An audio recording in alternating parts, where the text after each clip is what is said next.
Vjerujemo kako ste već imali prilike čuti za tvrtku Schneider Electric. Pa ovako, Schneider Electric, ja bih rekao da je globalna tvrtka i globalni lider u digitalnoj transformaciji sustava industrijske automatizacije i upravljanju i efikasnosti elektroenergetskog sustava. Već duži niz godina smo zapravo pri vrhu na globalnoj sceni u smislu održivosti poslovanja, poznati je kao sustainability.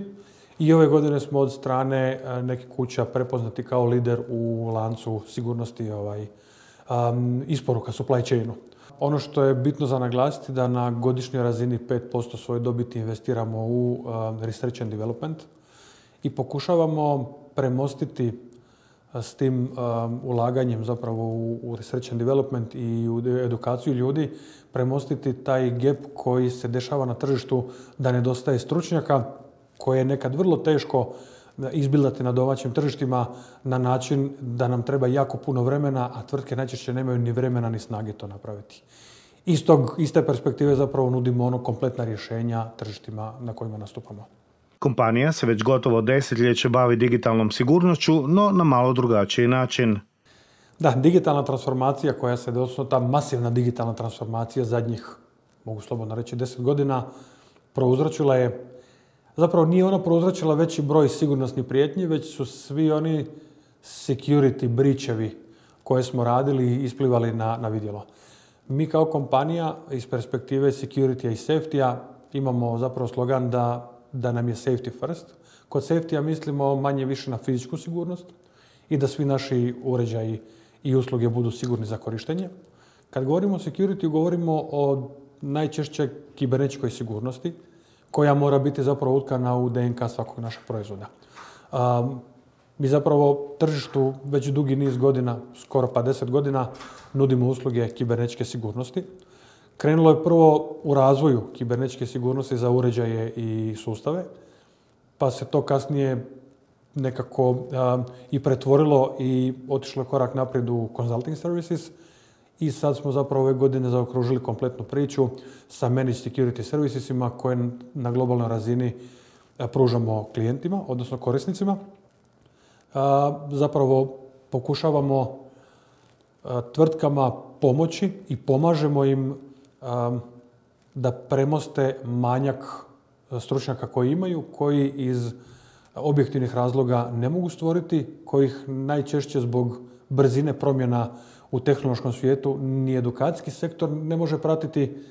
Mi imamo tu snagu, imamo stručnjake koji mogu zapravo pomoći tvrtkama gdje možemo ponuditi kompletna rješenja za kibernetičku sigurnost, pogotovo za operacijske sustave, odnosno, operational technologies. Cyber security najčešće gledamo kao IT priču, gledamo je iz perspektive servera, laptopa, passworda, mailova, podataka. Ovaj drugi dio koji možda nije toliko ekspozan prema van, govorimo o procesnom dijelu tvrtki, o industrijskoj automatizaciji, o upravljanju kritičnim sustavima isporuka vode, struje, transport, logistika, zdravstveni sustavi. To su zapravo sve sustavi koji su satkani od niza uređaja koji nisu IT uređaji. A u naletu masivne digitalne transformacije svi ti sustavi su bili tretirani kao IT, a razlika između IT i OT uređaja je ta da IT gleda zapravo na cjelovitost podataka, a OT gleda zapravo na dostupnost tih sustava. Kad IT sustav nije dostupan, slažem se, nije ugodno, međutim ništa se značajno ne dešava. Ukoliko imate neko industrijsko postrojenje, imate proizvodnju i vaša proizvodnja staje, vaša tvornica novca je stala.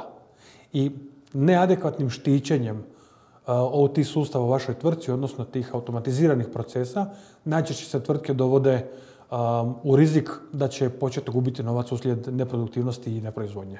O važnosti cyber security-a zapravo na najviše govore i direktive na globalnoj razini, pa tako i na razini Europske unije. 2016. je bila unutar Europske unije donesena NIS-1 regulativa, Network and Information Security. Ove godine je zapravo u tijeku implementacija, odnosno transpozicija NIS-2 direktive prema lokalnim zakonima o kibernetičkoj sigurnosti.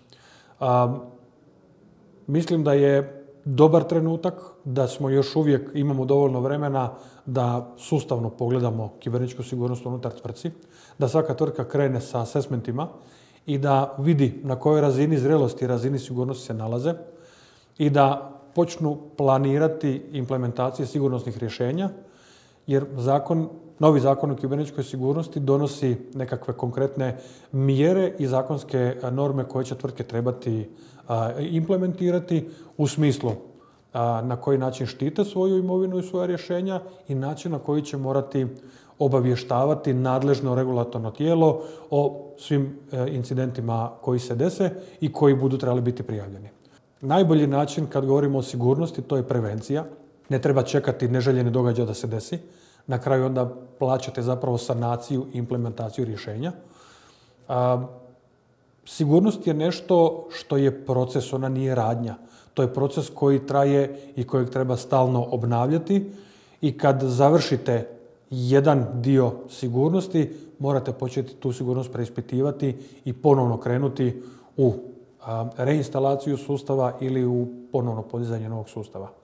Unutar naših rješenja klijentima nudimo kompletna rješenja od asesmenta, od konzultacija, konzultantskih servisa, gdje možemo zaista pomoći da objektivno sagledaju stanje kibernetičke sigurnosti unutar tvrtki. I zadnje je zapravo ono što smo lansirali prije nekih mjesec dana na globalno tržište, pa tako i na tržište Hrvatske, a to je Managed Security Services, gdje za tvrtke koje nemaju dovoljno interne snage i znanja možemo za njih raditi proaktivni pregled i boriti se protiv većeg broja neželjenih kibernetičkih događaja. Zapravo, kibernetička sigurnost, ako ju pogledamo, ona zamjenjuje jako veliki broj kinetičkih djelovanja već danas. I imamo slučajeva kroz neku bližu povijest da su kibernetička djelovanja nosila velike štete u fizičkom svijetu. To se vrlo često dešava, pogotovo kad su u pitanju industrijski kontrolni sustavi, kad su u pitanju proizvodnje, odnosno ranije spomenuta OT okruženja. Možda situacija kad nemamo previše ili dovoljno informacija da se napadi dešavaju, zapravo to neimanje informacija nije objektivno, iz razloga što tvrtke najčešće skrivaju da su napadnute kako ne bi doživjele neku reputacijsku štetu na tržištu.